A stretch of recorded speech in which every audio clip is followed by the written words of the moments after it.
లూకా సువార్త 2వ అధ్యాయము 25వ వచనం. యెరూషలేమునందు సిమియోను అను ఒక మనుషుడు ఉండెను. అతడు నీతిమంతుడును భక్తిపరుడునై ఉండి ఇజ్రాయేలు యొక్క ఆదరణ కొరకు కనిపెట్టువాడు. పరిశుద్ధాత్మ అతని మీద ఉండెను. సిమియోను అతని మీద పరిశుద్ధాత్మ ఉన్నది. పరిశుద్ధాత్ముడు ఈ లోకమునకు ఇంకను రాని దినములలో కూడా అతని మీద పరిశుద్ధాత్మ నిలిచి ఉన్నది. పరిశుద్ధాత్మ ఒకని జీవితంలో చేయు కార్యములు ఇక్కడ మనకు కనబడుచున్నది. అతడు నీతిమంతుడు లేడు, ఒక్కడును లేడు అని అంటున్నాం. కానీ పరిశుద్ధాత్మ మనలను నీతిమంతులుగా చేస్తుంది.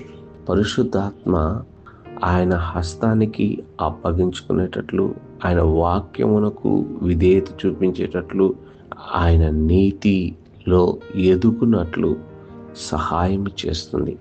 ఒకని జీవితంలో పరిశుద్ధాత్మ ఉన్నది కానీ నీతి లేదు, పరిశుద్ధత లేదు అని అంటే అది పరిశుద్ధాత్మ కాదు, వెలుగు దూత. అదే విధముగా అతడు భక్తిపరుడై ఉండెను.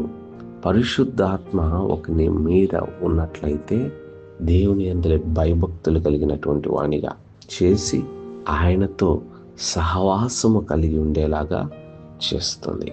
అంతేకాదు కానీ పరిశుద్ధాత్మ ఇజ్రాయేలు యొక్క ఆదరణ కొరకు కనిపెట్టుకొని వానిగా చేసింది. అతన్ని నిరీక్షణ, దేవుడిచ్చిన వాగ్దానాలని నమ్మి ఆ వాగ్దానమును ఎదురు చూచేటటువంటి నిరీక్షణను కలిగినటువంటి వానిగా చేస్తుంది. కాబట్టి ఇట్టి పరిశుద్ధాత్మ అభిషేకము, నీతిమంతులుగా పరిశుద్ధులుగా చేయ అభిషేకము, దేవునితో అత్యంత అన్యోన్య సహవాసమునిచ్చు అభిషేకము, ఆయన వాగ్దానములను నిరీక్షణించి ఫలములను చూడు అభిషేకము దేవుడు మనకు అనుగ్రహించునుగాక. ప్రార్థన చేసుకుందాం. పరిశుద్ధుడా, ప్రేమ కలిగిన మా దేవ, నీ పరిశుద్ధ నామానికి వందనాలు. నీ ఆత్మ మమ్మలను లోకానుసారమైన నీతి కాదు, నిజమైన నీతిని కలిగి ఉండుటకు సహాయం చేయండి అయ్యా.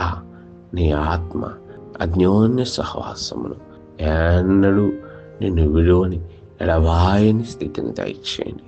మాకు నిరీక్షణను దయచేయండి.